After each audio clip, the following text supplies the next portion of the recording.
Welcome to Silent Queen's Reckoning. I'm so glad you could join us today. Now let's dive right into the story. Chapter 1. The slap landed before the waiter could pour the wine. For one frozen second, the private dining room went silent. Crystal glasses stopped halfway to mouths. A violinist in the corner missed a note. Across the long table, Evelyn Grant sat with her cheek turned from the force of it, one hand still resting beside her untouched plate. The woman who had slapped her was her husband's assistant.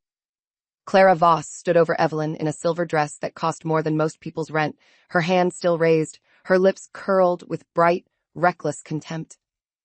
"No manners," Clara said, loud enough for every investor, director, and executive spouse in the room to hear. "Nobody taught you how to behave at a business dinner?" Evelyn slowly turned her face back. Her cheek burned. Her eyes did not. At the head of the table, her husband, Nathan Grant, went pale so fast his expression seemed to drain under the chandelier light. Not because his wife had been struck, not because his assistant had humiliated her in public. Because Evelyn stood. Nathan's hand jerked toward his water glass, knocking it against a knife. "Evelyn," he said under his breath. "Do not."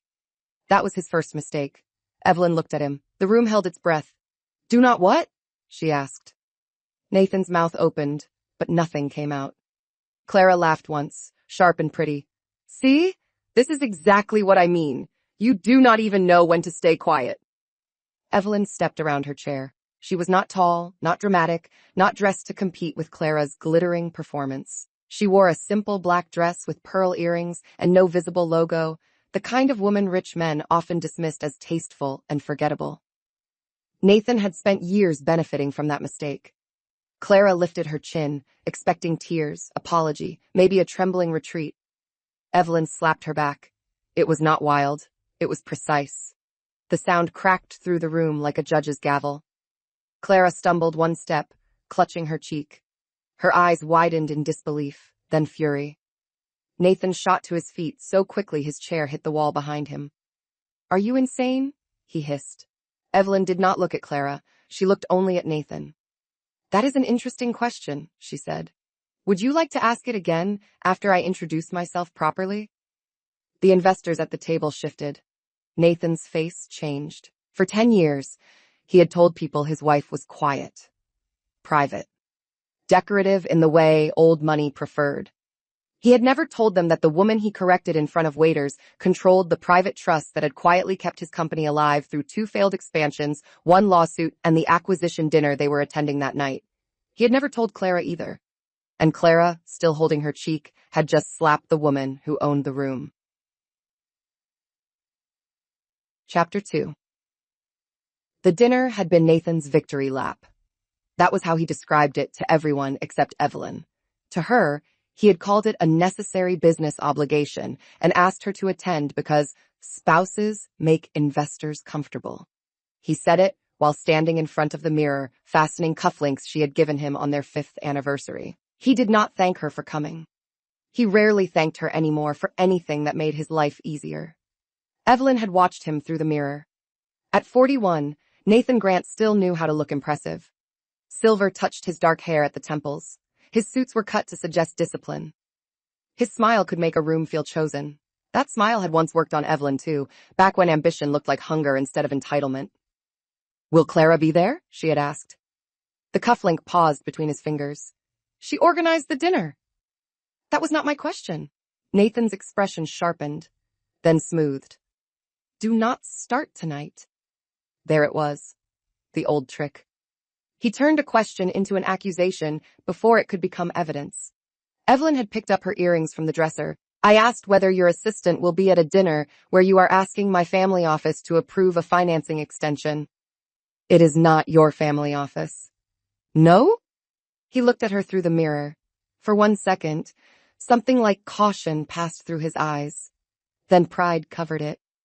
"You know what I mean. Hartwell Trust is managed by professionals. You do not sit there with a crown deciding who eats." Evelyn slipped one pearl into her ear. "No. I read reports. Crowns are inefficient." Nathan gave a humorless laugh. "This is exactly why I need you calm tonight. These people do not need your little remarks." Little remarks. Evelyn had heard that phrase in many costumes. Little concern, little question, little misunderstanding. Every time Nathan wanted her to reduce herself, he made her judgment sound small. She looked at him directly then. Do you need your wife there? Or do you need a prop? He turned from the mirror, irritated now. I need one evening without tension. Then stop creating it. His jaw flexed. Clara is my assistant. She knows how these events work. Follow her lead if you are unsure. That was when Evelyn understood he had not merely become careless with Clara. He had become comfortable letting Clara manage his wife. She said nothing. Nathan mistook that for compliance. Men like him often did. Chapter 3. Clara Voss had entered Nathan's company as an executive assistant and promoted herself socially within 6 months. She learned schedules first, then moods, then weaknesses. By the end of her first year, she could anticipate Nathan's preferences before he named them. Black coffee before board calls. A specific whiskey after bad press. A travel suite facing east because he liked sunrise photos for his private investor updates. She laughed at his sharpest jokes and looked wounded when he thanked her too casually. Nathan called her indispensable. Evelyn called that the first warning sign. Indispensable employees existed. Indispensable assistants who began choosing a CEO's tie, screening his wife's calls, and sitting beside him at private dinners were something else. Clara was 29, beautiful in a polished way, with pale hair, clever eyes, and a talent for turning service into intimacy. She addressed Evelyn as Mrs. Grant in public and Evelyn in private, as if familiarity were a privilege she had stolen and intended to display. The first time Clara corrected Evelyn, it had been over flowers. Nathan prefers white orchids at events, Clara said, removing the peonies Evelyn had chosen for a small dinner at their house. He finds peonies too sentimental. Evelyn had looked at her. This is my dining room. Clara smiled. Of course, I only mean he will be more comfortable. That was Clara's gift. She disguised intrusion as care for Nathan. The second time, she interrupted a conversation Evelyn was having with a supplier. Nathan asked that all vendor decisions run through me, Clara said. For his office? For shared events. This is my foundation luncheon. Clara's smile thinned. He said you would understand. Evelyn did understand. She understood Clara was testing walls. She understood Nathan was letting her. And she understood that if she reacted too early, Nathan would call it jealousy, insecurity, or feminine politics. So Evelyn did what she had learned from years of private capital work. She documented. She waited. She watched for the pattern to reveal its value. It did. Clara's name began appearing on expense approvals outside her role. Travel upgrades, personal styling, consulting retainers to an image agency owned by her cousin, a security pass coded with broader access than any assistant needed. Flowers billed to corporate events and delivered to Nathan's private apartment in New York on nights he claimed to be in Washington. Evelyn did not confront him immediately.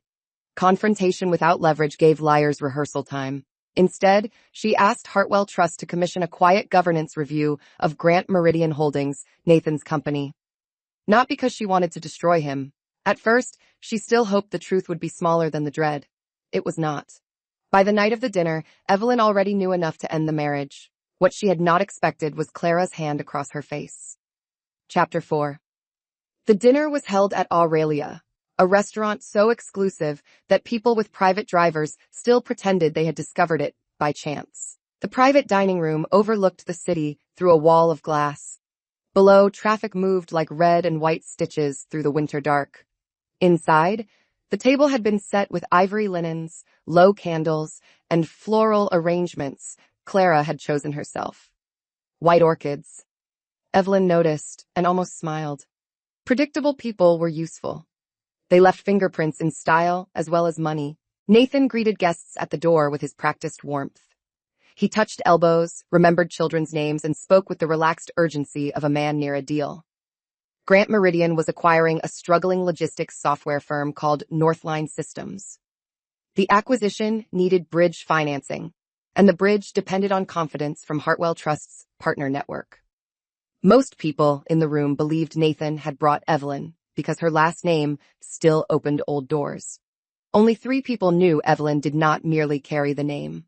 She chaired the investment committee that could close or collapse the deal by morning. Nathan knew. His chief financial officer, Adrian Cole, knew. And Evelyn's own counsel, Marianne Shaw, seated 2 tables away in the main restaurant as if by accident, knew. Clara did not. That ignorance made her bold. She floated around the room in silver silk, touching Nathan's sleeve, bending near his ear, laughing at private comments with the ease of a woman claiming territory. She placed herself between Evelyn and the investors twice. She corrected the seating cards once, moving Evelyn farther from Nathan and placing herself at his right. Evelyn watched the change happen. Nathan saw it too. He did nothing. At 8:12 p.m., Clara leaned down beside Evelyn's chair and said, "You are in Daniel Cross's seat." Evelyn looked at the card in front of her. It had her name on it.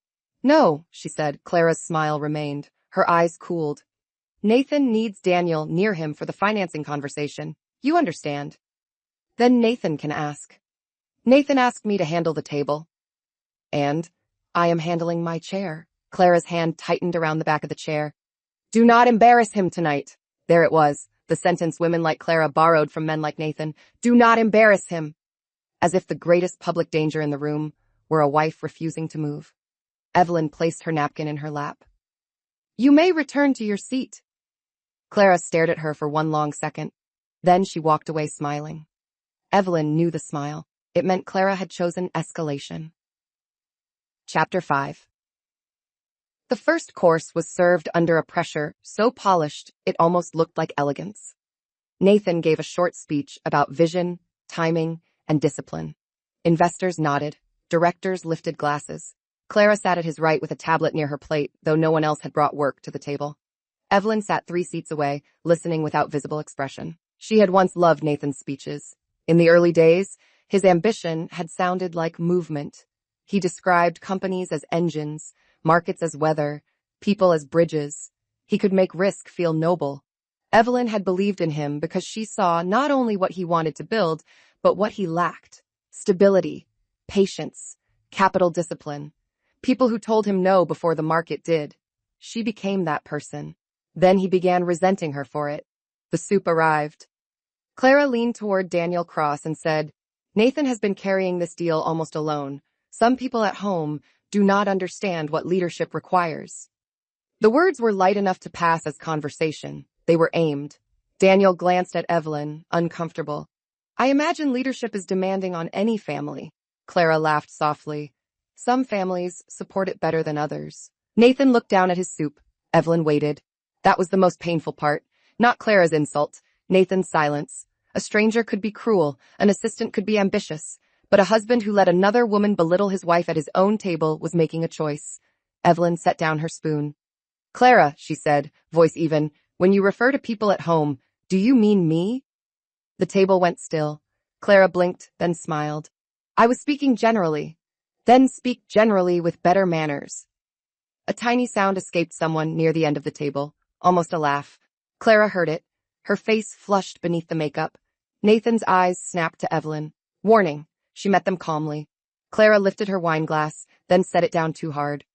"Perhaps I should explain something.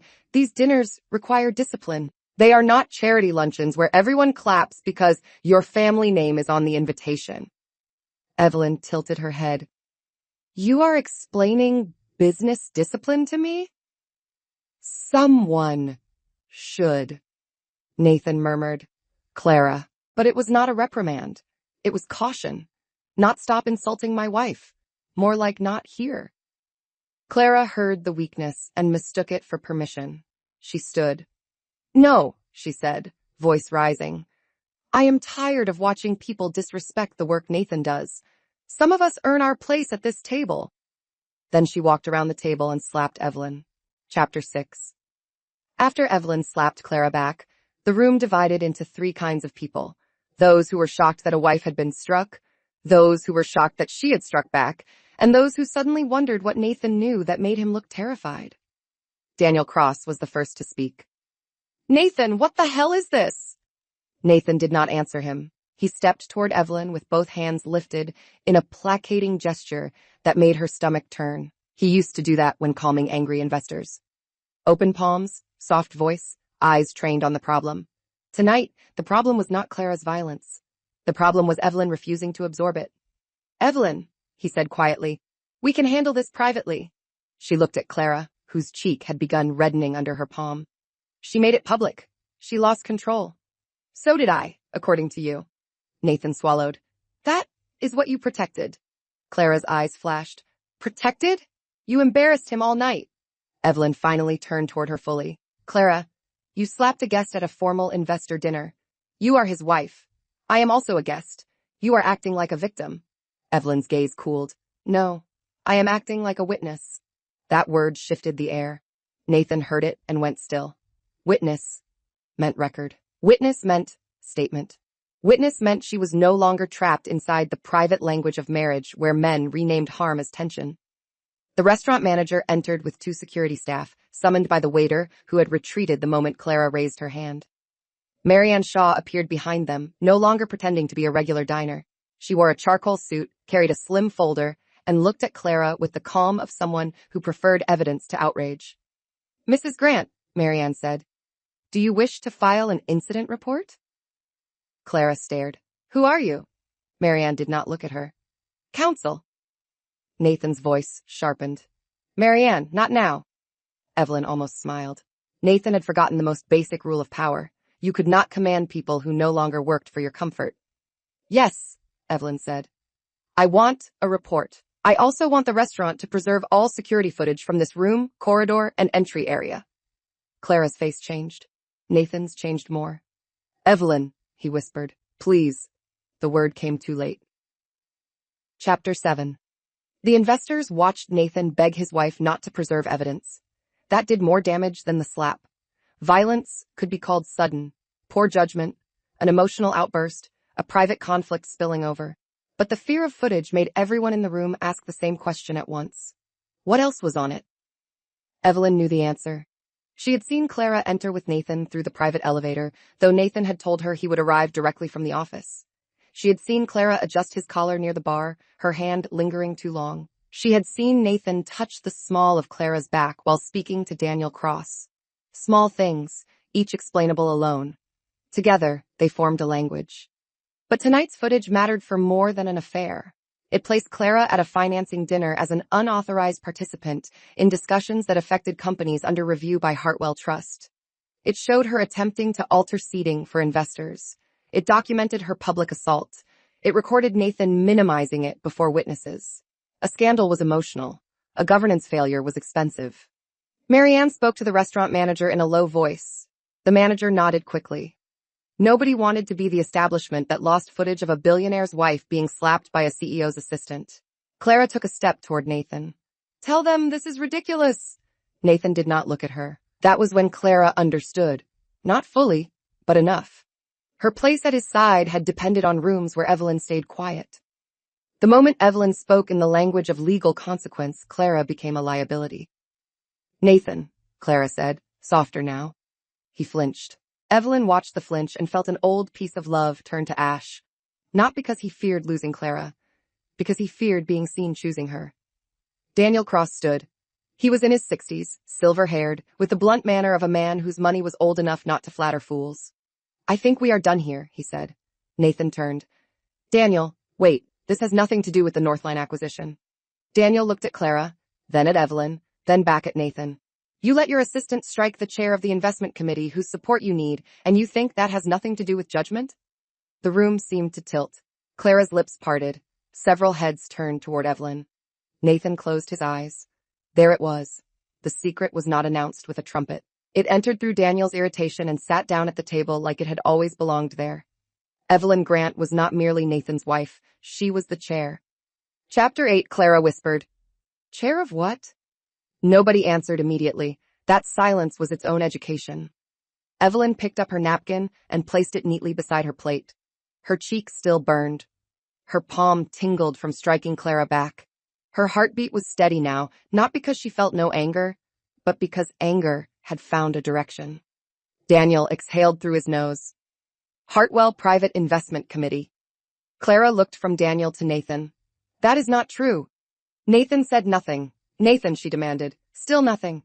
Adrian Cole, Nathan's chief financial officer, leaned forward, face tight with dread. Clara, stop talking. It was the first sensible sentence anyone from Grant Meridian had spoken all night. Clara turned on him.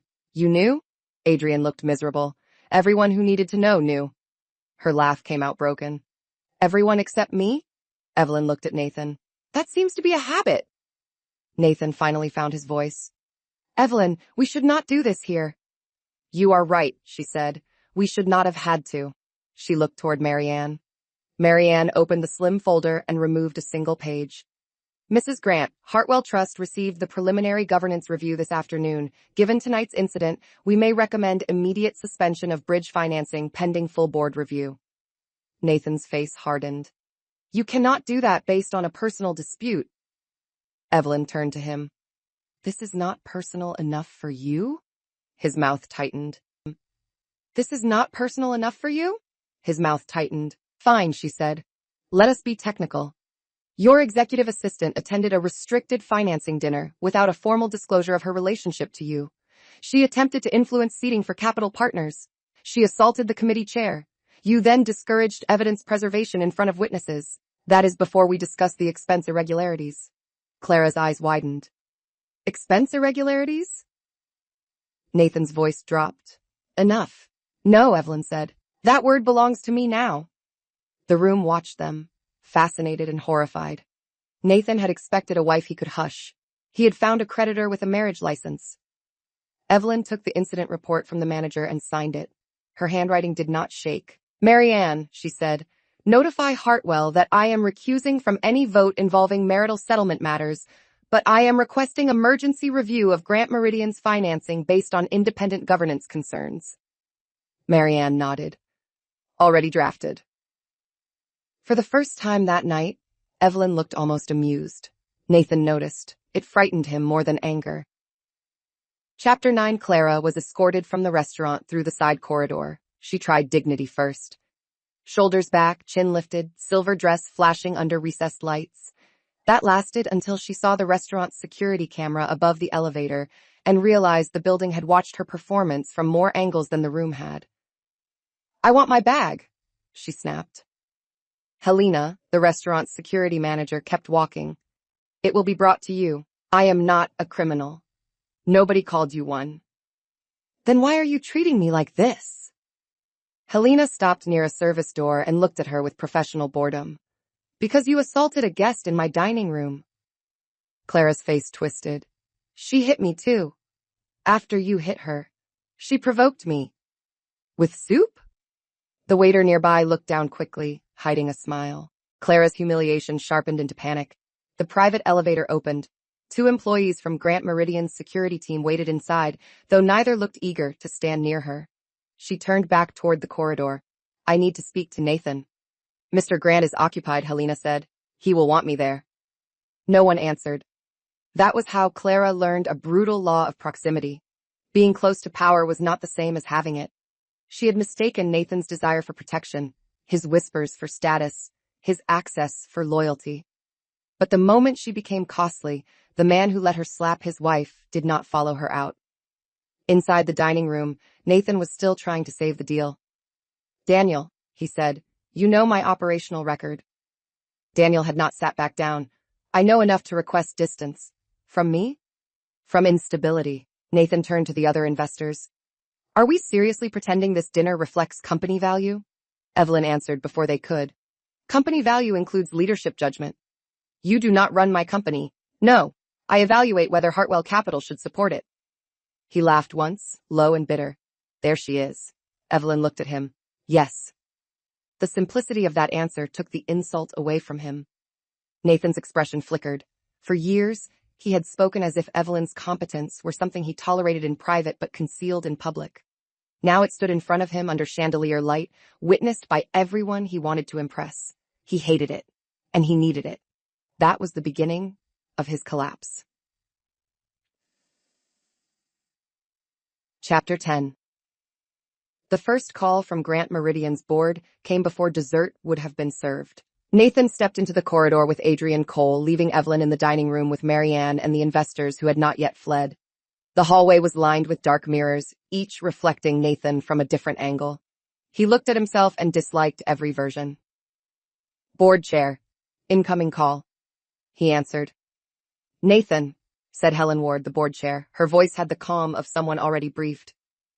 Tell me the report I just received is exaggerated. Nathan pressed 2 fingers to his temple. There was an incident. Your assistant slapped Evelyn Grant at a financing dinner.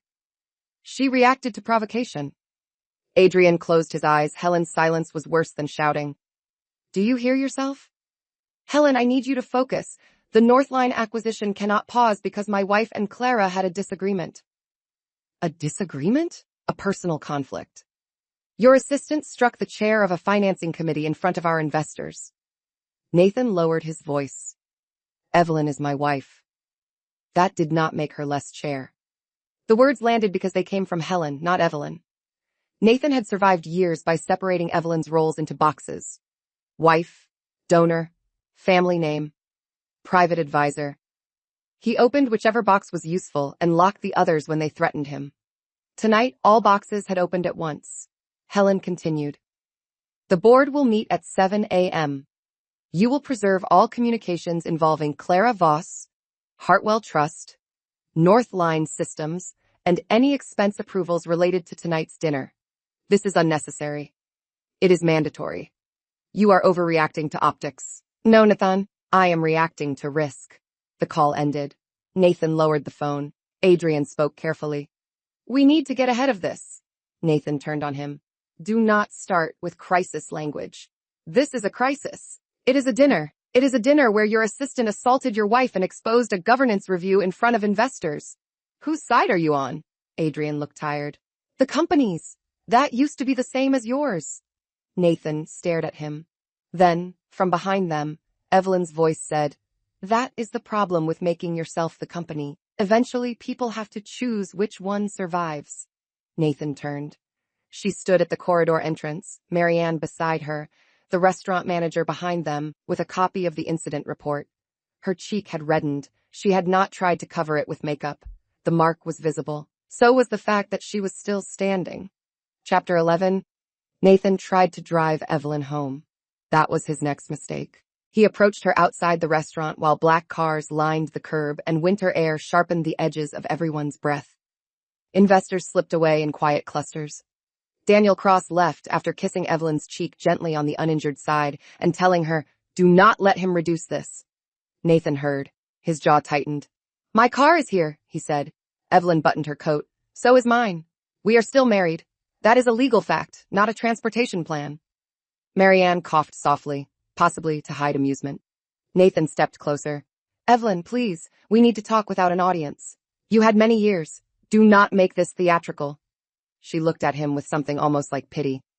Nathan, your assistant slapped me in a private dining room during an investor dinner. The theater opened without my permission. His face flushed. Clara was wrong. That is the first true thing you have said tonight. I will handle her. No. No. What do you mean, no? I mean, you do not get to handle a woman you empowered to humiliate me. The company can handle her employment. The restaurant can handle the incident report. My counsel can handle the legal record. I will handle myself. Nathan looked around. Drivers were watching without looking like they watched. The doorman stared straight ahead with heroic discipline. You are enjoying this, Nathan said, low. Evelyn's eyes changed. No, she said. I enjoyed the first years of our marriage before you started mistaking my patience for an endless resource. I enjoyed building a life with the man I thought you were. I enjoyed helping your company survive when banks would not touch your debt. Tonight is not enjoyment. It is accounting. For once, Nathan did not have a reply ready. Her car arrived, a dark sedan driven by a security officer Nathan had never met. That unsettled him. He had believed he knew the boundaries of Evelyn's life, her clothes, her charities, her family estate, her quiet office. He had forgotten that private did not mean empty. Before she entered the car, he said, If you freeze Hartwell funding, thousands of employees could suffer. She paused. There it was, the hostage argument. He had used it before in softer forms. The company needs me. The employees depend on me. You cannot challenge me without hurting innocent people. Evelyn turned back. Then we should remove the person creating the risk before the employees pay for him. Nathan went still. She got into the car. The door closed with a soft, expensive sound. Chapter 12. Clara called Nathan 37 times that night. He answered on the 38th. Where are you? She demanded. Nathan stood in his office with the lights off, looking down at the city. The building was mostly empty. His reflection in the window looked like a stranger wearing his suit. Do not call this line. Silence. Then, excuse me? Use counsel. Clara laughed in disbelief. Counsel? Nathan, I slapped her because she was humiliating you. You assaulted a capital partner. She is your wife. She is also Hartwell. You lied to me. The accusation irritated him because it was true and because she sounded more offended by being uninformed than by what she had done. I did not discuss my wife's trust roll because it was confidential. You let me sit there like an idiot. You made yourself an idiot when you hit her. The words came out crueler than intended, or perhaps exactly as intended. Nathan no longer knew which parts of him were strategy and which were rot. Clara inhaled sharply. Do not turn this on me. I am trying to save the company. You mean yourself. He closed his eyes. Clara, no. No, you told me she was nothing without her family name. You said she did not understand real business. You said she only cared about appearances. Nathan gripped the phone. You said she would never fight back, Clara continued, voice shaking now. You said she was trained to behave. His stomach turned cold. Where are you? He asked. Why? Because you need to stop talking. Another silence. This one was different. Are you afraid I recorded you? Clara asked. Nathan did not answer quickly enough. She laughed, but the sound broke. You are. Listen to me. No. You listen. I lost my job tonight, maybe my career, because you let me believe I had a place beside you. You crossed a line. You moved it every time you touched me. That sentence hit harder than he expected. He had no time to feel it. Clara was no longer just an affair. She was a witness with motive, humiliation, and access to months of messages. Do not do anything reckless, he said. Like slap your wife at dinner? The line went dead. Nathan lowered the phone and looked at the dark screen. For the first time that night, he understood Clara had learned from him. She knew how to turn private damage into public leverage. Chapter 13. Evelyn went home to the townhouse she had owned before Nathan. She had kept it through the marriage because her grandmother taught her that every woman needed a door only she could lock. Nathan disliked the house. He called it cold, formal, full of ghosts. Evelyn called it paid for. The housekeeper, Marta, opened the door before Evelyn could use her key. Her eyes went straight to Evelyn's cheek. Madam, I am all right. That is not what I asked. Evelyn almost smiled. Marta had worked for her family for 20 years and had earned the right to ignore polite lies. It hurts, Evelyn said. Good. Pain tells the truth. Sit. Within minutes, Evelyn was in the kitchen with a cold compress against her face, while Marta made tea so strong it could have negotiated a treaty. Marianne sat at the table reviewing messages. Elias Rowe, Evelyn's family office director, joined by secure video from London, where it was already morning. I have the preliminary board package, Elias said. The governance review is worse than expected. Evelyn closed her eyes for 1 second. Summarize. Clara's compensation was adjusted 3 times without committee approval. Personal travel routed through investor relations. A consulting contract linked to her cousin's agency. Private apartment invoices coded as executive accommodation. There are messages suggesting Nathan knew. Marianne looked up. Suggesting? Several messages are ambiguous. Evelyn lowered the compress. Nathan writes ambiguity when he wants deniability. Elias nodded. Then yes, he knew. The words settled over the kitchen. Marta set tea in front of Evelyn with more force than necessary. I never liked that man. Marianne blinked. Evelyn looked at Marta. You said you liked him at the wedding. It was your wedding. I liked your dress. For the first time all night, Evelyn laughed. It hurt her cheek, but she let the laugh happen anyway. Then she opened the folder Marianne had brought. At the top was a photograph from the restaurant security still. Clara's hand midair. Evelyn seated. Nathan visible in the background, watching, not stopping. That image mattered more to Evelyn than the slap itself. The slap was Clara's act. Nathan's stillness was the marriage. Chapter 14. At 7 a.m., Grant Meridian's board convened without coffee and without illusions. Nathan entered the conference room 10 minutes early, wearing the same suit from the night before and the expression of a man prepared to call exhaustion strategy. Adrian Cole sat near the far end, eyes rimmed red. Helen Ward presided at the head of the table. Two independent directors joined remotely. Legal counsel occupied the side wall, where people sat when they expected minutes to matter. Evelyn joined by video. Nathan hated that. Not because remote attendance was unusual. Because she appeared in a quiet office, hair smooth, cheek marked, posture composed. The visible bruise made every word he planned to say sound worse before he said it. Helen began. This emergency meeting concerns the incident at Aurelia, the Hartwell governance review, and related conduct involving Clara Voss. Nathan leaned forward. Before we proceed, I want to say clearly that I regret last night's incident. Evelyn's face did not move. Helen asked, regret what specifically? The disruption. Adrian looked down. One director closed his eyes. Helen's voice cooled. Try again. Nathan's jaw tightened. I regret that Clara struck Evelyn. And that I did not intervene quickly enough. Evelyn spoke for the first time. You did not intervene at all. Nathan turned toward the screen. I was trying not to escalate. You escalated by asking me not to preserve evidence. The room shifted. Helen looked at legal counsel. Counsel made a note. Nathan felt control slipping. He moved to the larger argument. This company cannot allow a marital conflict to destabilize a major acquisition. Hartwell's financing pause is disproportionate. Evelyn responded evenly. Hartwell has not paused financing because I am your wife. Hartwell has paused because Grant Meridian failed to disclose executive misconduct, assistant overreach, expense irregularities, and potential misuse of investor access. Alleged. Documented in preliminary form. By a review you ordered. By a review the financing agreement permits. Helen interrupted. Nathan, did you authorize Clara Voss to attend restricted financing discussions? She manages my schedule. That is not an answer. She attended as staff. Adrian finally spoke. She was seated as a principal guest. Nathan stared at him. Adrian's voice shook but held. She was given access to pre-dinner briefing materials. I objected by email. Helen looked up sharply. You did? Adrian nodded. 3 times. Nathan's face went blank. Evelyn did not look surprised. That was when Nathan realized she had already read the emails. Chapter 15. The board requested Nathan leave the room for executive session. He refused at first. Then legal counsel reminded him that refusal would be recorded. That moved him.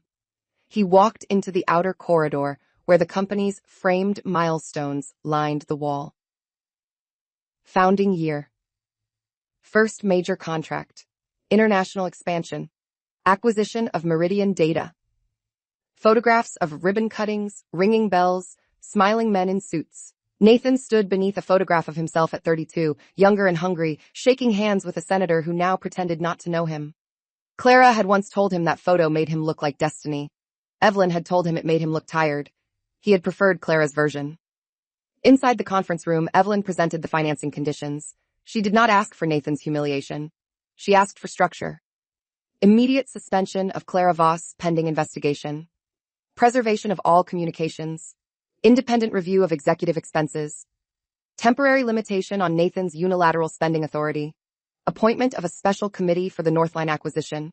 Protection for employees if financing terms changed. Disclosure of all personal relationships that could affect company governance. One director, Stephen Hale, frowned. This is severe. Evelyn nodded.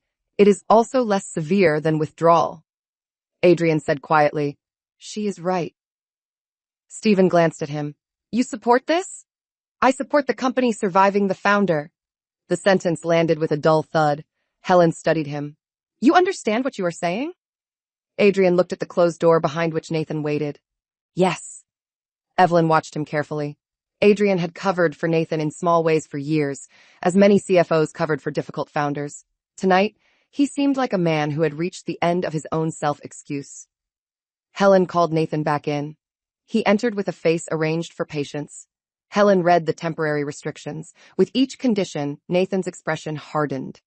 You are giving my wife operational control of my company, he said. Evelyn's voice remained quiet.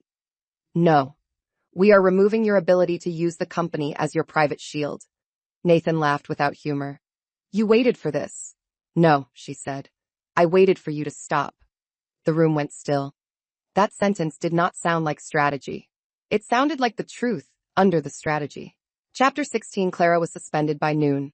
The company email was short. Effective immediately, Clara Voss would be placed on administrative leave pending review. All employees were instructed to preserve communications and direct inquiries to legal counsel. The message did not mention the slap. It did not need to. Every employee knew before lunch, because every company had invisible hallways where truth moved faster than policy. Clara received the email in her apartment. Nathan had paid the first 6 months' rent through a corporate accommodation vendor. She had decorated it as if permanence could be staged. Cream sofa, gold lamps, framed black and white photographs of cities she wanted Nathan to take her to. On the coffee table lay her company laptop, now locked remotely. She called Nathan. No answer. She called again. No answer. Then she called Adrian Cole. He answered on speaker with counsel present. Clara, I cannot discuss the investigation without legal. Her voice was brittle. Investigation? I ran that man's life. That is part of the problem. Do not talk down to me. You let me arrange those dinners. You sent me investor packets. Adrian closed his eyes, under Nathan's instruction. Then say that. He opened them. I intend to. Clara went silent. For the first time, Adrian heard fear instead of fury. He will blame me, she said. Adrian did not answer. Adrian. Get a lawyer, she laughed softly. That bad? Yes. After the call ended, Clara sat on the cream sofa and stared at the locked laptop. Nathan had told her Evelyn was ornamental. He had told her old money women preferred quiet because noise made them look common. He had told her she understood him in ways Evelyn never could. Clara now understood something else. Nathan described women according to what he needed them to give. Evelyn had been boring when he needed Clara to feel special. Clara became reckless when he needed the board to see distance. The names changed. The use remained. She opened a drawer and removed the phone she used only for private messages with Nathan. Unlike the company laptop, it still worked. There were voice notes. There were photos. There were instructions. Clara stared at the screen until tears burned her eyes. Then she called a lawyer. Chapter 17. Evelyn did not go to Nathan's house. That distinction mattered because for 9 years, everyone called it their house. Though her money had purchased it, her grandmother's architect had restored it, and Nathan had filled it with furniture too sharp to sit on comfortably. After the board meeting, he texted her once. We need to talk at home, she replied. My home is not available for crisis management. He did not answer. At 3 p.m., she met with a divorce attorney. Not because of the slap alone. People outside a marriage always wanted one clear breaking point, something dramatic enough to justify the ending. A slap made a good headline. It did not contain the whole story. The whole story was quieter. It was Nathan letting Clara move Evelyn's seat. Nathan letting Clara correct her. Nathan calling Evelyn jealous when she asked for clarity. Nathan using employees as hostages whenever Evelyn questioned financing. Nathan standing still while another woman struck her. The attorney, a composed woman named Rosalind Pierce, listened without interruption. Do you want to pursue fault grounds? Rosalind asked. I want leverage, not theater. Rosalind almost smiled. Good. Theater is expensive. Evelyn placed a folder on the table. Prenuptial agreement, trust structure, separate property schedule, corporate exposure overview, incident report from last night. Rosalind opened the folder and paused. You came prepared. I came married to Nathan. That was explanation enough. The prenup was strong. Nathan had signed it when he still believed Evelyn's family wealth was old-fashioned and passive. He had focused on protecting his founder equity. He had not understood that Evelyn's most valuable assets were not only inheritance, but control, governance rights, and debt instruments tied to his company's survival. He may argue coercion, Rosalind said. He had 3 attorneys. He may argue you used marital position to influence company review. The review was authorized under financing terms and initiated before last night's assault. He may argue emotional retaliation. Evelyn looked toward the window. He can argue feelings. We will answer with dates. Rosalind nodded once, approving. What do you want at the end? She asked. Evelyn had expected that question and still found it difficult. She did not want Nathan begging. She did not want Clara ruined on every platform. She did not want a mansion, or headlines, or the satisfaction of making people afraid to whisper. She wanted the sentence that had formed in her kitchen when she saw Nathan watching. "I want to stop financing my own disrespect," she said. Rosalind closed the folder gently. "That we can do." Chapter 18. Nathan arrived at Evelyn's townhouse at dusk. Marta did not let him in. He stood on the front step under a black umbrella, rain tapping against the fabric. He looked expensive, tired, and unused to locked doors. Marta stood inside the entry, visible through the glass, arms folded. "I am her husband," Nathan said. "Madam knows." "Then open the door." Madam said no. "Marta, this is ridiculous. Many things are." He stared at her. Marta stared back with the patience of someone who had raised wealthier children than him and found most adult men less disciplined. Nathan stepped back and called Evelyn. She answered after the fifth ring. "I am outside," he said. "I know. Are you seriously making me stand in the rain?" "No. You chose to come without invitation. The weather made the rest of the decision." His breath sharpened. "We are married. You said that last night, because it matters. It mattered less when Clara hit me. I was shocked. You were afraid." He looked through the glass at Marta, who continued watching him as if he were a package requiring signature. "Yes," he said finally. "I was afraid." The honesty surprised them both. Evelyn did not soften. "Of what?" "Of losing the financing, the deal, the company. Not me." He closed his eyes. Rain slid from the umbrella edge onto his coat. "I did not mean that." "You did. You just did not mean to say it clearly." The line went quiet. Nathan lowered his voice. "I made mistakes with Clara. Mistakes are calendar errors. Clara had an apartment paid through corporate channels. I can explain. To auditors. Evelyn. To your board, please. To my divorce attorney." He went still. Inside, Marta saw the moment the word hit him. Divorce. Not threat. Not drama. A door opening beneath his feet. "You are not serious," he said. Evelyn looked around her study, at the walls lined with books Nathan never read and art he once called severe. The room felt more like hers than it had in years. "I have never been less theatrical," she said. Then she ended the call. Marta watched Nathan lower the phone. For once, he did not knock again. Chapter 19. The footage leaked at 8:14 p.m., not the full restaurant recording, just 7 seconds captured by someone's phone from the end of the table. Clara's hand flashing through candlelight. The crack of the slap. Evelyn turning her face back slowly, Clara saying, "No manners." Then Evelyn rising. The clip ended before Evelyn slapped her back. That mattered. By 8:30, the internet had assigned roles. Poor assistant pushed too far by arrogant rich wife. CEO's spouse causes scene at acquisition dinner. No manners wife humiliated after insulting staff. Nathan's communications team did not release a correction. That mattered more. Naomi Bell, Evelyn's communications director, called from a car. "Do you want to respond?" Evelyn sat in her study with tea cooling beside her. "Not yet." "They cut the clip before your response." "I noticed. They are framing Clara as staff defending Nathan." "She is not staff in the way they mean it." "Exactly. We can release the full footage." Evelyn looked at the rain moving across the window. The old version of her might have waited for Nathan to correct the record. The older version might have called him and asked, in a voice too careful, why his team was letting strangers make her the villain. She was finished asking people to stop benefiting from her silence. "Give them 1 hour," Evelyn said. "For what?" "For Grant Meridian to issue an accurate statement. And if they do not, then release the full sequence with timestamps and no adjectives." Naomi was quiet for a second. Clean. Clean is harder to dispute. At 9:12, Grant Meridian issued a statement expressing regret for a private disagreement that had been taken out of context. Private disagreement. Evelyn forwarded it to Naomi with one word. Now. At 9:18, the full footage appeared through Evelyn's legal communications account.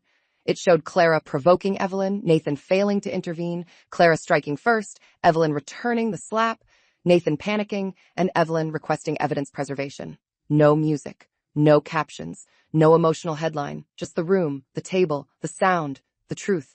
The public turned so fast it nearly gave the story whiplash. By 10 o'clock, the phrase private disagreement had become a joke. By 10:30, investors were asking why Grant Meridian tried to minimize assault. By 11 o'clock, Clara's name was linked to expense irregularities. At midnight, Nathan sent Evelyn one message. "You could have warned me." She replied, "I did. For years." Chapter 20. Clara's lawyer contacted Marianne the next morning. By noon, there was a meeting. Evelyn did not attend in person. She watched through a secure video feed from her office, the same way she watched acquisition presentations when she wanted to see who lied with numbers. Clara sat beside her lawyer in a beige conference room, stripped of glitter. Her hair was tied back. No silver dress. No bright mouth. Without Nathan's reflected power, she looked younger and far less certain. Marianne began. "Miss Voss, you requested this meeting." Clara's lawyer nodded. "My client is prepared to cooperate with the governance review. In exchange for consideration regarding potential claims." Marianne's expression did not change. "We are listening." Clara swallowed. "Nathan told me Evelyn was only on the trust as a courtesy." Evelyn did not move. "He said she never made real decisions," Clara continued. "He said she was sheltered. He said people humored her because of her grandmother." Marianne asked, "Did he instruct you to attend restricted financing events?" "Yes." "Did you receive investor materials?" "Yes." "From whom?" Clara's eyes flicked toward her lawyer. "Nathan forwarded some. Adrian sent some, after Nathan told him to include me." "Did you understand they were confidential?" "I understood Nathan wanted me to have them." Marianne's pen paused. "That is not the same thing." Clara's face tightened. "I know that now." The questioning continued. Apartment invoices, travel, jewelry, seating changes, messages, voice notes. Clara had kept more than Evelyn expected, not from wisdom but from insecurity. She had wanted proof Nathan chose her. Now those proofs became a map of misconduct. Then Marianne asked the question Evelyn had been waiting for. "Before you struck Mrs. Grant, did Mr. Grant ever encourage you to confront her?" Clara looked down. Her lawyer touched her wrist. Clara said, "He told me someone needed to teach her that business dinners were not family tea." Evelyn closed her eyes. There it was. Not an order, not enough to make Nathan legally responsible for Clara's hand, but enough to show the atmosphere he created and fed. Marianne's voice remained level. "When did he say that?" "In the car, on the way to the restaurant." "Was anyone else present?" "The driver." Evelyn opened her eyes. Marianne looked toward the camera, just briefly. Evelyn understood. Find the driver. Chapter 21. The driver remembered everything. His name was Owen Price. He had worked for the car service for 12 years, long enough to know that wealthy people often forgot drivers had ears. He arrived at Marianne's office in a navy jacket, nervous but prepared. He brought a small notebook because he wrote down unusual incidents after a difficult divorce client once accused him of taking a wrong route. "Mr. Grant and Miss Voss argued in the back seat," Owen said. Marianne slid a recorder onto the table after obtaining consent. "About what?" "Mrs. Grant attending the dinner." "What did Mr. Grant say?" Owen looked uncomfortable. "He said, she needs to remember tonight is not one of her little charity things." Evelyn listened from the adjoining room. Little charity things. Her foundation had funded pediatric trauma centers, rural legal clinics, and emergency housing for women leaving violent homes. Nathan knew that. He had praised it in public when donations made him look generous. Owen continued. "Ms. Voss said Mrs. Grant always looked down on her.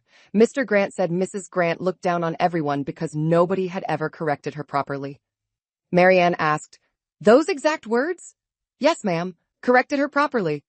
Evelyn's hand tightened around her pen. "Did he instruct Miss Voss to slap Mrs. Grant?" "No." "Did he tell her to confront Mrs. Grant?" Owen hesitated. "He said if Mrs. Grant embarrassed him, Miss Voss should handle it because he could not afford a scene." Marianne let the silence sit. "Did Miss Voss respond?" She said, "Gladly." The words seemed to glow in the air. Gladly. After Owen left, Marianne entered the adjoining room. "It does not make him liable for assault directly," she said. "I know, but it strengthens pattern and intent." "I know." Marianne studied Evelyn. "Are you all right?" Evelyn looked at the notes in front of her. Nathan had not simply failed to defend her. He had discussed her correction like an operational inconvenience before dinner. Pain came then. Not loud, not dramatic. A cold inward folding. "I will be," Evelyn said. Marianne nodded, accepting the answer as future tense. Chapter 22. Nathan was suspended 2 days later. The board called it temporary executive leave. The press called it a stunning fall. Employees called it overdue in private messages they immediately deleted. Grant Meridian's stock fell, then steadied after Hartwell Trust announced conditional support for interim leadership and employee protection. Nathan watched the announcement from his office, where security waited to collect his company devices. He did not yell. That would have been easier to dismiss. He sat behind the desk he had designed too large for the room and stared at Helen Ward as she read the board decision. "You cannot run Grant Meridian without me," he said. Helen looked tired. "We are about to find out." Adrian Cole stood near the window, now appointed interim chief executive. He looked sick with nerves, but steadier than Nathan expected. Nathan turned to him. "You wanted this." Adrian's jaw tightened. "I wanted clean books and a CEO who did not turn every warning into disloyalty. I built your career. You also asked me to bury invoices." Helen closed the folder. "Enough." Security collected Nathan's laptop, phone, badge, and executive access card. Each item placed in the gray evidence box sounded too soft for what it represented. When the badge was taken, Nathan felt something inside him panic. Not because of the plastic card, because doors had opened for him automatically for years. Offices, clubs, private dining rooms, investor suites, hotel elevators, even Evelyn's patients. He had mistaken access for identity. Now a security guard escorted him to the elevator like any other former employee. In the lobby, people pretended not to watch. Nathan saw his reflection in the glass doors as he left. For the first time in years, he was not framed by a company logo, a wife beside him, an assistant behind him, or a room waiting for his approval. He was simply a man on a sidewalk. His phone, personal and newly inadequate, buzzed. "Clara." He declined. Then he looked up and saw Evelyn across the street, stepping out of a car with Marianne. She did not look at him. That hurt more than if she had. Chapter 23. Evelyn entered Grant Meridian through the front doors because the board invited her. She had not come to celebrate Nathan's suspension. She had come to protect employees from the consequences of a founder who confused himself with infrastructure. The lobby was colder than she remembered, all marble, steel, and confidence. Nathan had designed it after the company's first billion-dollar valuation. Evelyn had suggested warmer lighting. He told her the space needed to feel powerful.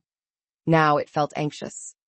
Employees watched discreetly from behind glass walls and reception desks. Some had seen the footage. Some had heard rumors. Some only knew the woman their CEO once called private had arrived with counsel after his badge stopped working. Adrian met her upstairs. "Thank you for coming," he said. "How bad?" "Cash is tighter than Nathan admitted. Northline can still work if bridge financing holds and we cut the side agreements." "Which side agreements?" He handed her a folder. Evelyn read quickly. Vendor overpayments, image consulting, retreat packages, executive accommodations, a public relations retainer tied to a firm that had helped shape the first misleading statement after the slap. "He spent company money to minimize an assault at a company dinner," she said. Adrian's face colored. "Yes." "Did you approve this?" "No. Nathan authorized through discretionary spend." "That discretion is gone." "Yes." They entered the executive conference room. Department heads waited with the tense posture of people expecting layoffs, lawsuits, or both. Evelyn did not sit at the head of the table. She sat on the side, opened her folder, and got to work. "Hartwell's position is simple," she said. "We will not withdraw financing if Grant Meridian meets governance conditions, protects rank-and-file employees, and cooperates fully. No one in this room will be punished for telling the truth. No executive bonus will be paid before employee retention is secured. No legal fee for Nathan Grant or Clara Voss will be paid by the company unless required by contract and approved by independent counsel." The head of operations exhaled audibly. Evelyn looked around the table. "Questions?" A young legal director raised her hand. "What happens if Nathan sues?" Evelyn's expression did not change. "Then he will discover documents have page numbers." No one laughed loudly, but several people looked less afraid. Chapter 24. The divorce petition was filed on a Thursday morning. Nathan found out from his attorney, not from Evelyn. That offended him, though he could not have explained why, without sounding like the kind of man who believed he deserved courtesy after public disrespect. He read the filing in a private room at his lawyer's office. Irreconcilable breakdown of marriage. Separate property preserved. Temporary exclusive use of the marital residence requested by Evelyn because the residence was held by her trust. Preservation of communications. Protective order regarding financial documents. The language was calm. The effect was not. She wants the house, Nathan said. His attorney, Marcus Venn, looked at the page. The house appears to be owned by her trust. We lived there. That may affect access to personal property, not ownership. I renovated it. With funds reimbursed by the trust, according to the schedule. Nathan threw the document onto the table. Of course she has a schedule. Marcus folded his hands. Evelyn Grant appears to have a schedule for everything. You admire her? I respect preparation. Nathan looked toward the window. She planned this. The prenup predates the marriage. The trust structure predates you. The governance review predates the dinner. The incident report followed the incident. Be careful with the word planned. She was waiting for me to fail. Marcus's voice cooled slightly. Mr. Grant, your assistant slapped your wife after you encouraged her to handle embarrassment. There is no version of this where the central event is your wife's patience ending. Nathan stared at him.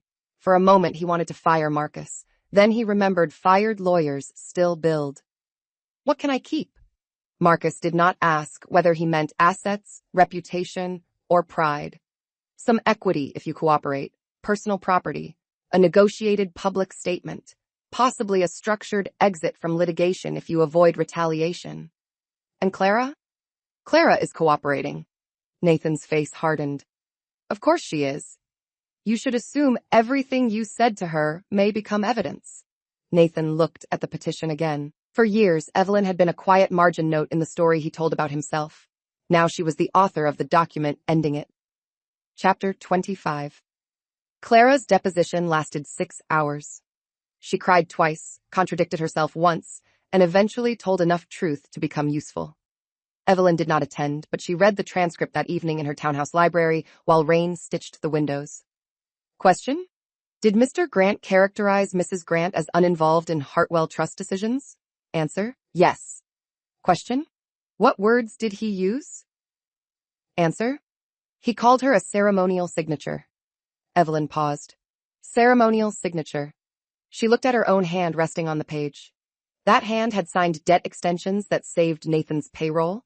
It had signed disaster relief grants after hurricanes. It had signed hospital funding, scholarship programs, acquisition approvals, and the divorce petition now moving through court. Ceremonial. She continued reading. Question, did Mr. Grant ever suggest you had authority over Mrs. Grant at events? Answer, he said Evelyn was bad at rooms and that I should manage her. Question, manage how? Answer, seating. Conversations, visibility. If she asked questions, redirect her. If she looked upset, get her out before investors noticed. Evelyn closed the transcript. For a while, she did not move. The humiliation had not been spontaneous. It had been systematized.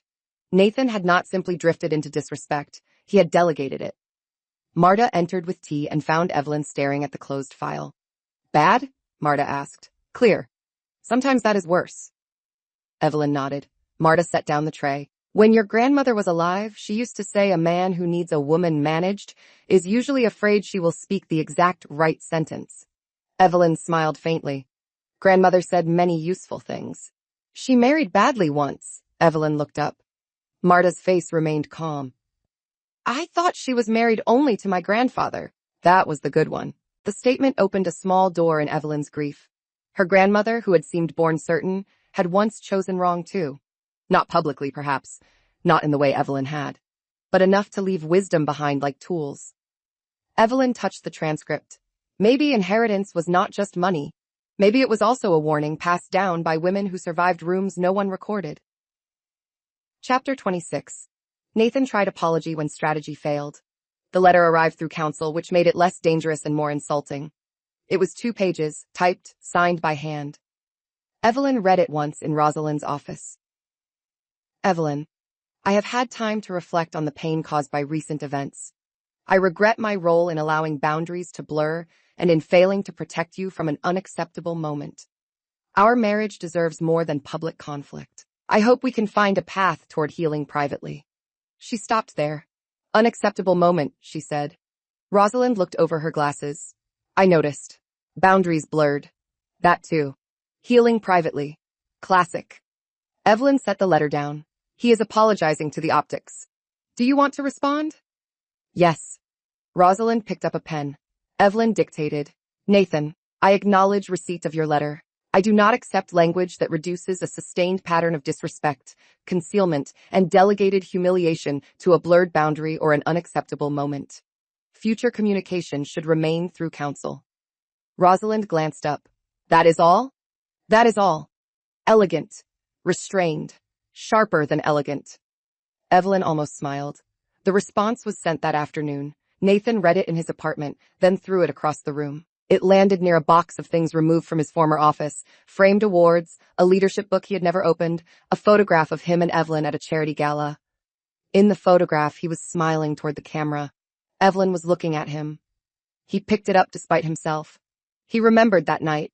She had secured a donor who saved the pediatric wing campaign. He had taken the microphone and thanked everyone for supporting his family's philanthropic values, as if the work had been his idea. Evelyn had smiled. Later, in the car, she had asked why he did not mention her team. He had told her not to be petty. The memory did not come with thunder. It came with nausea. He put the photograph face down. Chapter 27.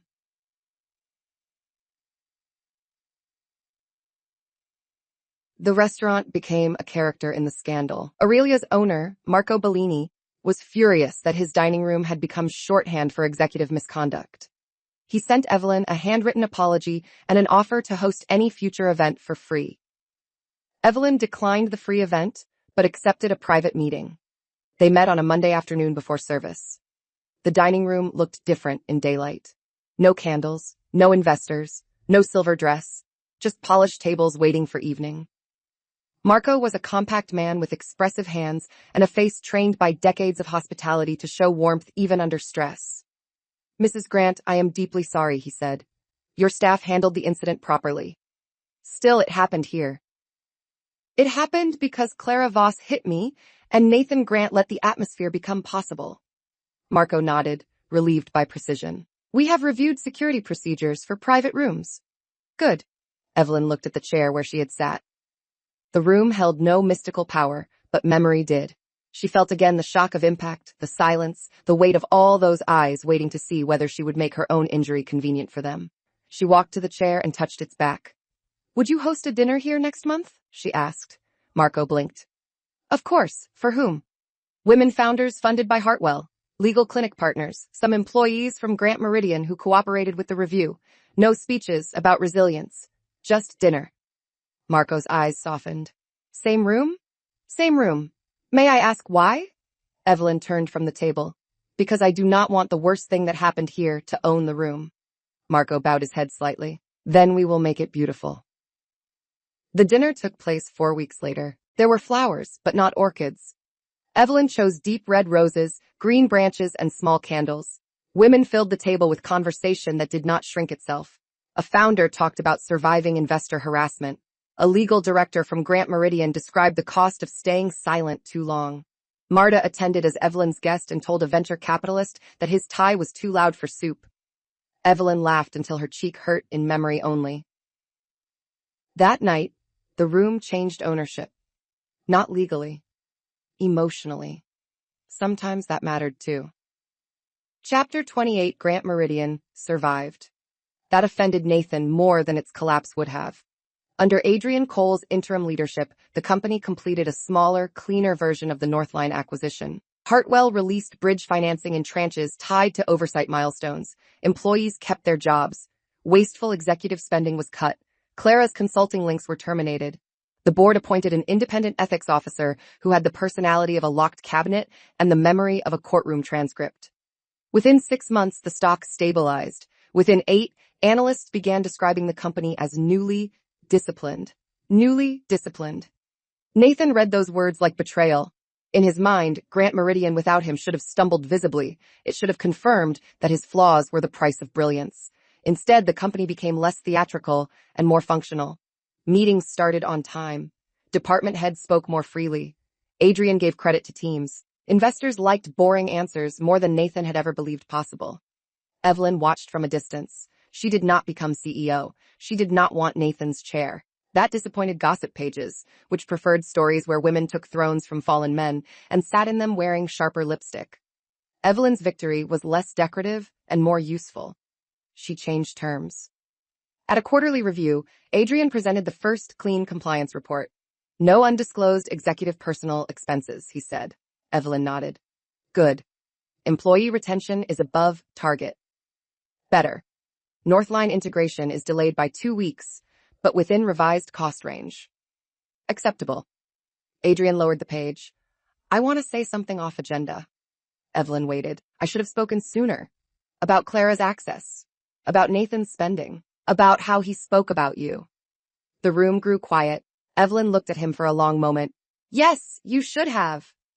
He took the hit without flinching. I am sorry.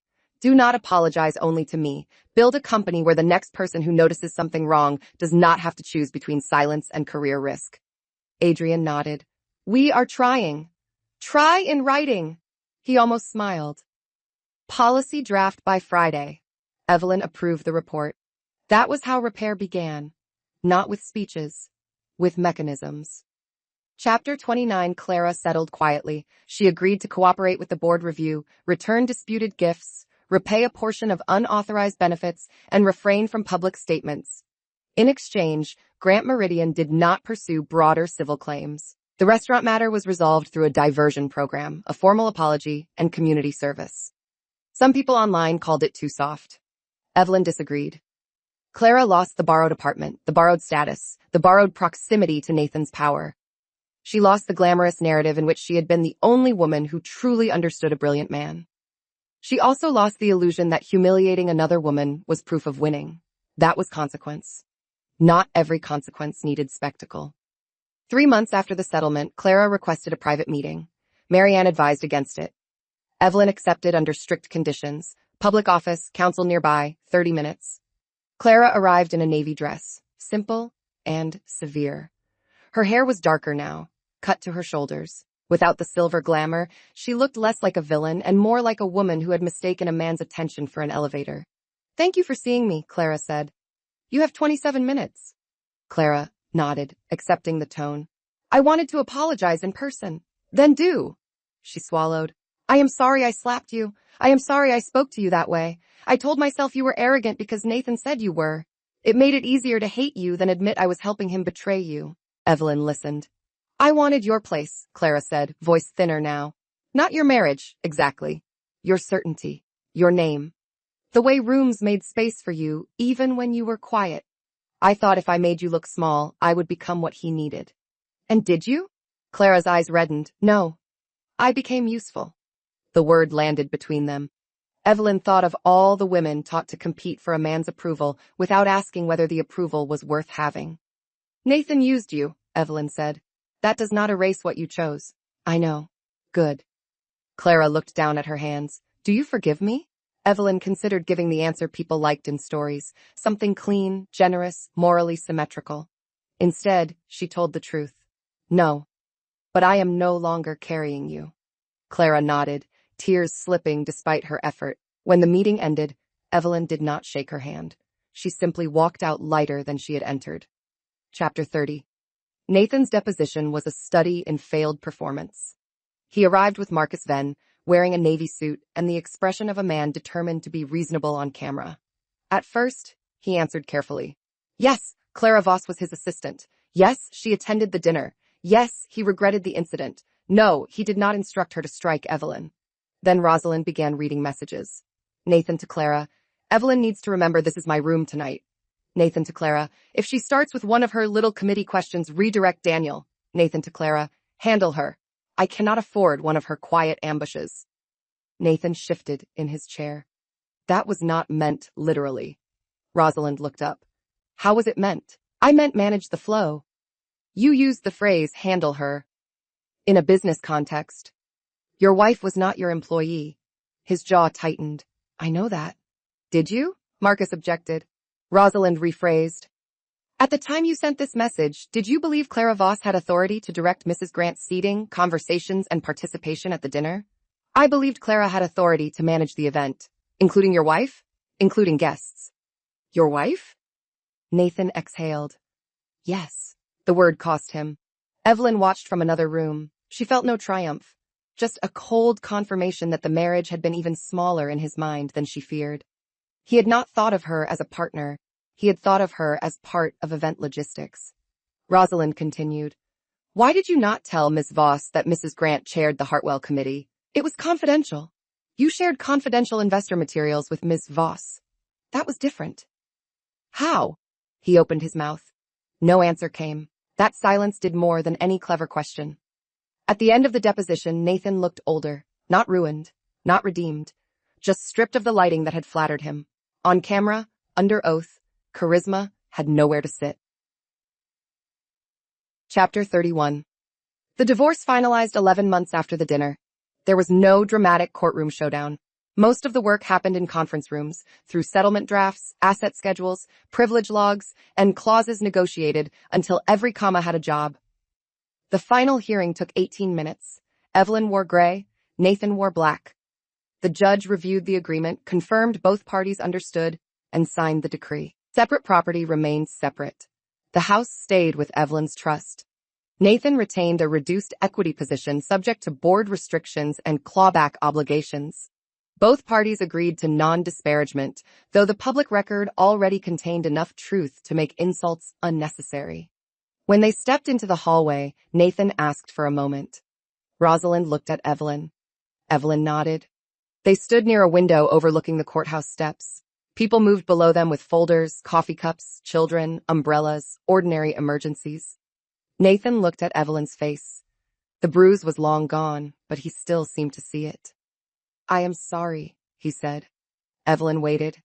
He swallowed.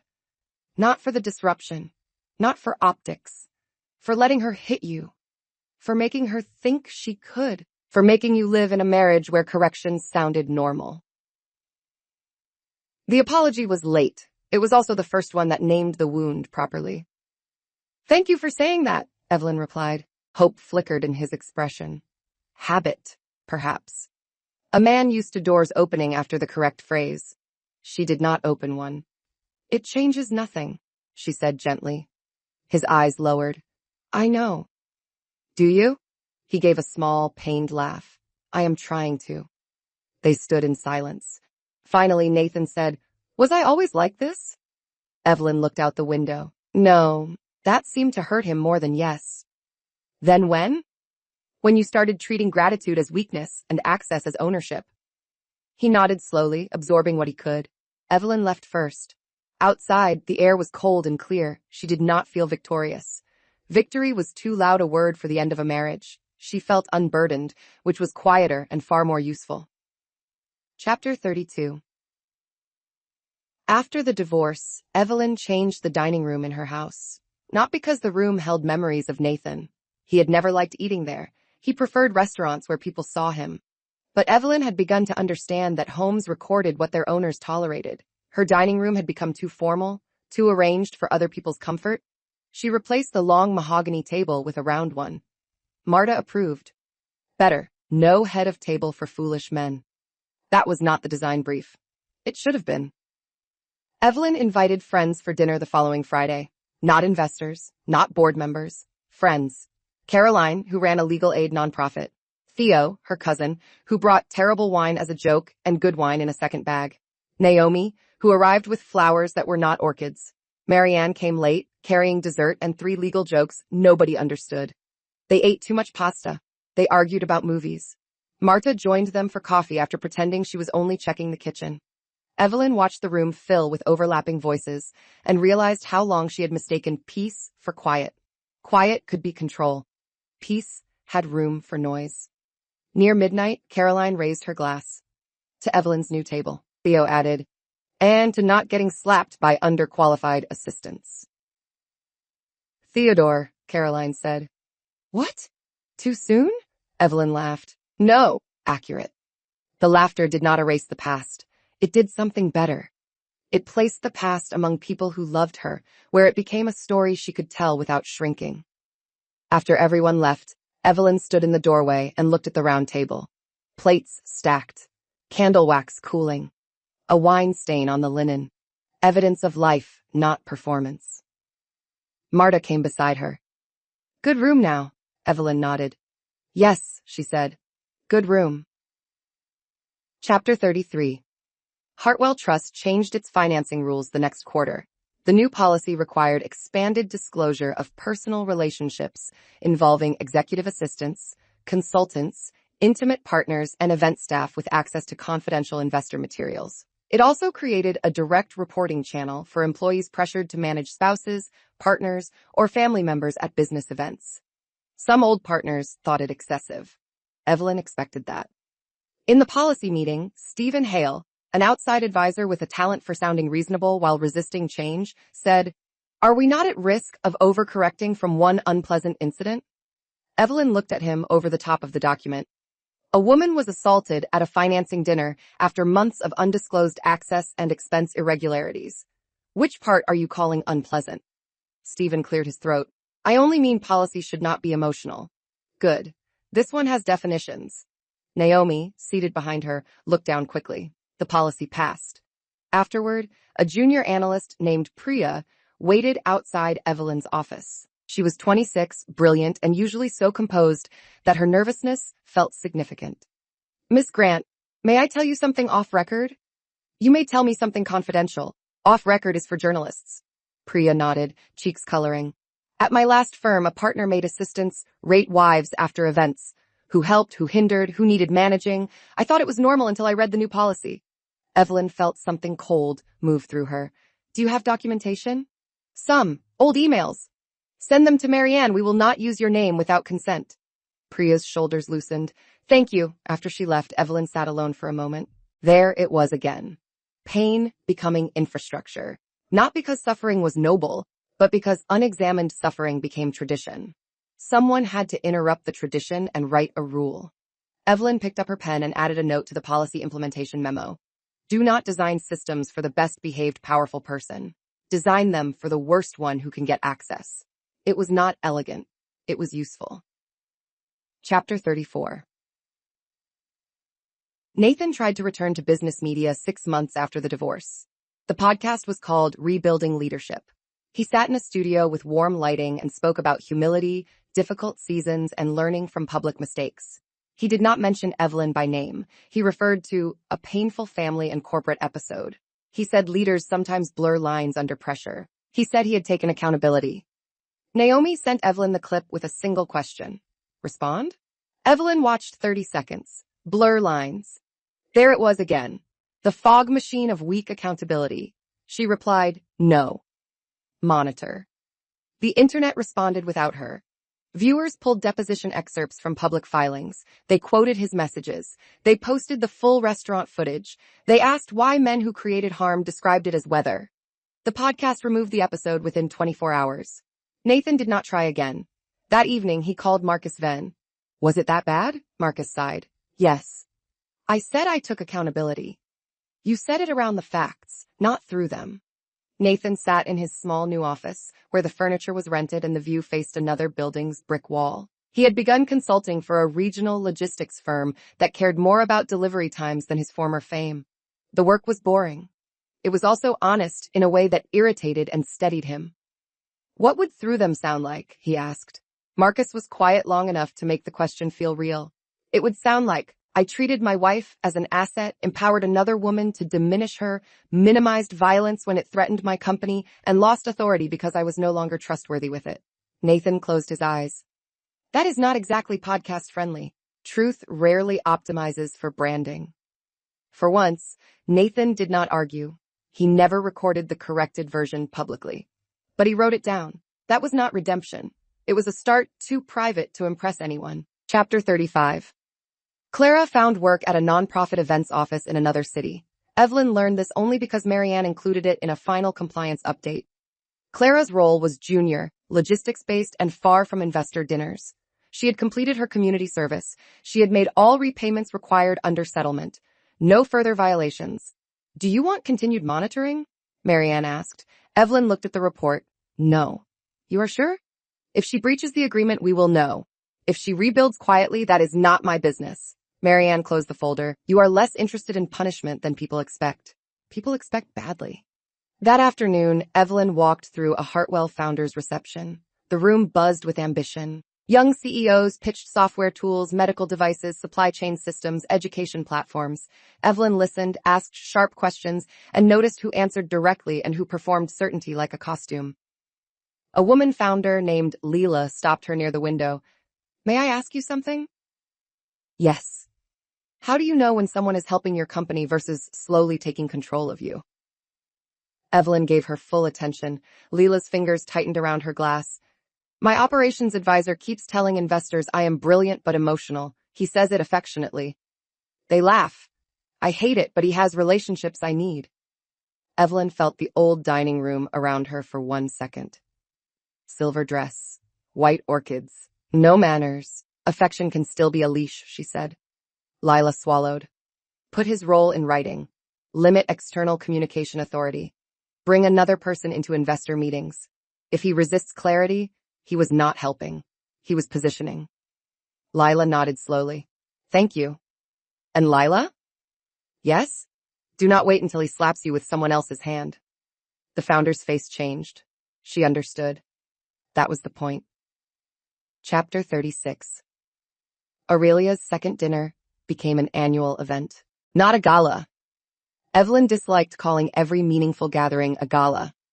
It was a dinner for women who had survived rooms where they were expected to smile through disrespect, and for the men and women willing to build better rooms.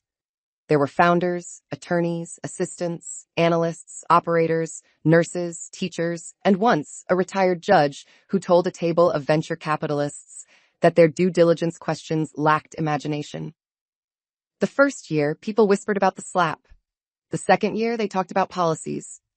The third year, they talked about money. That pleased Evelyn most. Pain could open a door. It should not be the only subject allowed inside. At the third dinner, Marco placed red roses on the tables again. Marta attended every year and had become strangely beloved by women who ran companies worth more than small nations. She gave blunt advice over dessert and accepted compliments as if they were invoices paid late. During coffee, Daniel Cross raised a glass. "To Evelyn," he said, "who taught half this city the difference between silence and discretion." Evelyn shook her head. "Dangerous toast. Accurate toast." She stood reluctantly. "Then I will add something," she said. The room quieted. "Discretion protects dignity. Silence protects whoever benefits from your fear. Learn the difference before someone else defines it for you." Glasses lifted. This time, the applause did not remind her of the restaurant after the slap. It reminded her that rooms could change. Not by magic, by witness, policy, money, memory, and the stubborn refusal to let humiliation be the final scene. After dinner, Evelyn stood alone near the window overlooking the city. Marianne joined her. "You reclaimed it." "The room?" "More than the room." Evelyn looked at the table, at the roses, at women laughing without lowering their voices. "Maybe," she said. But in her chest, the answer was already yes. Chapter 37 years later, Evelyn found the incident report while reorganizing her study. It had been filed with other documents from the divorce, settlement papers, board minutes, policy drafts, letters from women she had never met. The report was thinner than memory. Date, time, location, names, description. Assault by open hand, responding strike, evidence preserved, parties separated. So clinical, so small. She sat at her desk and read it again. The woman in the report seemed familiar and distant. A wife in a black dress, a burning cheek, a room waiting for her to make violence comfortable. Evelyn wanted to reach through the paper and place a hand on that woman's shoulder. Not to tell her to be brave. She had been. To tell her bravery would become ordinary again. One day she would eat in that room without tasting humiliation. One day Nathan's name would sound like a chapter, not a verdict. One day Clara would become less a rival than a warning. One day the hand across her face would no longer be the most important hand in the story. The most important hand was her own. The one that struck back. The one that signed the report. The one that wrote new rules. The one that opened her own front door. Marta appeared in the doorway. "You found old trouble?" Evelyn smiled. "Old evidence." "Same drawer?" "Not anymore." She placed the incident report in a new folder labeled History. Not active, not urgent, not identity. History. Then she shut the drawer. On the last page of Hartwell Trust's annual letter, Evelyn wrote a note that her communications team tried to soften. She changed it back. It read, "There are moments when disrespect stops whispering and raises its hand. Believe that moment. Do not rush to make it smaller because people are watching. Do not protect the person who created the room where it happened. A boundary is not a loss of manners.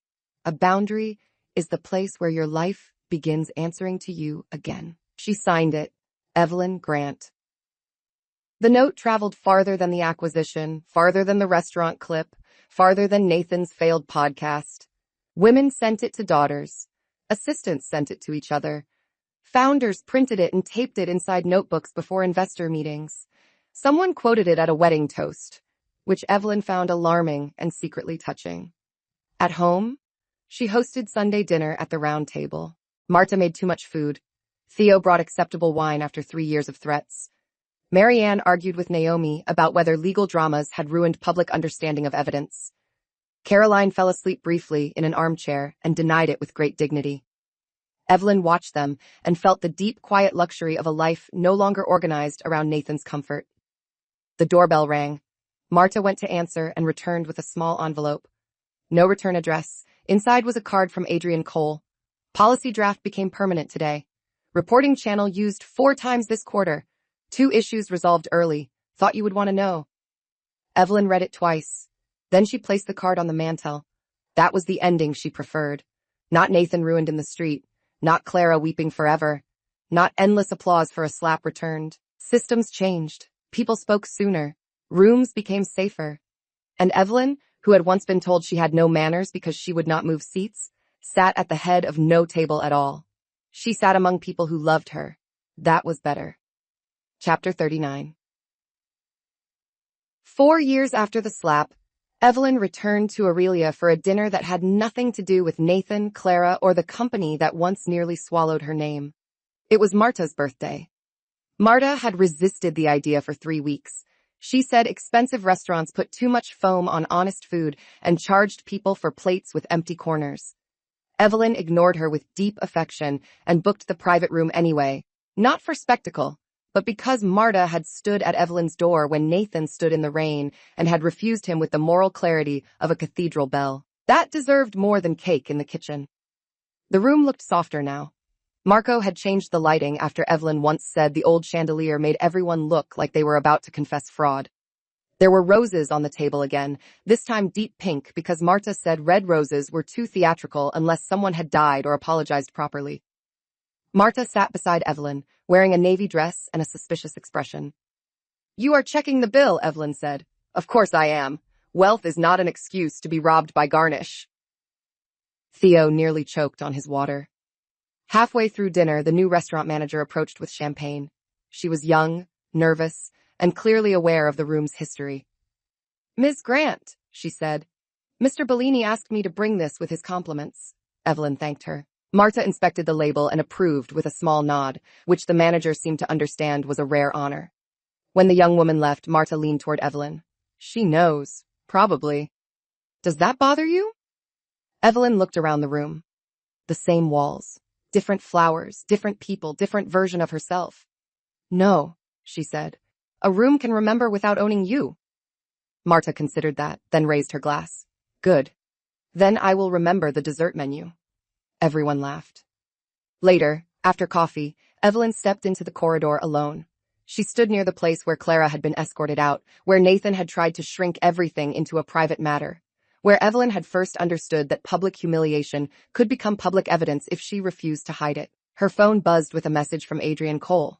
Grant Meridian had just completed its 3rd clean audit cycle. Employee turnover was down. The reporting policy Evelyn insisted on had been adopted by 2 companies in Hartwell's portfolio. The note ended with 1 sentence. "Rooms are safer because you refused to call that night a scene." Evelyn read it twice. Then she slipped the phone into her bag and returned to dinner. Not because the past had vanished. Because it no longer had to walk ahead of her. Chapter 40. The following spring, Evelyn was invited to speak at a leadership program for young women entering finance, law, and operations. She almost declined. She disliked panels where pain was packaged into inspiration and sold back to women as personal branding. But the organizer sent a note that changed her mind. We do not want the scandal story. We want the boundary story. So Evelyn went. The auditorium was full of women in dark blazers, borrowed heels, fresh notebooks, and expressions that reminded Evelyn of herself before she learned how expensive politeness could become. She stood at the podium without slides. Many of you have been told to be easy in rooms, she began. Easy to seat, easy to interrupt, easy to redirect, easy to praise as poised when what people mean is manageable. No one moved. Do not confuse manners with disappearance. Pens started moving. Evelyn did not tell the story for drama. She told it cleanly. A dinner, an assistant, a slap, a husband who panicked only when the consequences reached his company. She did not name Clara with cruelty. She did not name Nathan with longing. She named the pattern. The danger was not only that a woman hit me, she said. The danger was that a room full of intelligent people waited to see whether I would make it convenient for them. A young woman in the second row lowered her pen. Evelyn saw tears in her eyes. If something happens to you in a room like that, you may feel pressure to become smaller so the evening can continue. You may be told not to embarrass someone.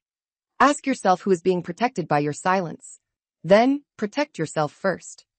After the speech, students lined up with questions. Some asked about prenups. Some asked about documentation. Some asked how to find counsel before trouble arrived. One woman waited until the end, twisting a ring on her finger. What if I hit back, and everyone says I became just as bad? She asked. Evelyn answered carefully. Not every fight requires a return slap. Sometimes hitting back is leaving. Sometimes it is saving an email. Sometimes it is calling a lawyer. Sometimes it is saying no in a room that expected yes. The point is not to mirror harm. The point is to stop cooperating with your own erasure. The young woman nodded, breathing unevenly. And if people still judge? Evelyn smiled a little. They will. Let them do it from outside the life you saved. That line traveled later, clipped and shared, though Evelyn never watched the videos. At home that night, she sat at her round table with a cup of tea and looked at the city lights beyond the window. Once she had believed public dignity meant never letting anyone see the wound. Now she knew dignity could also mean pointing to the wound and saying, clearly, this is where the blade entered, and this is where it stopped. The next morning, she added one more sentence to the Hartwell policy training materials. A woman naming harm is not creating risk. She is identifying it. That sentence, more than any headline, felt like the true ending. Subscribe for more stories about betrayal, hidden power, and the quiet moment a woman stops protecting people who mistake her silence for permission.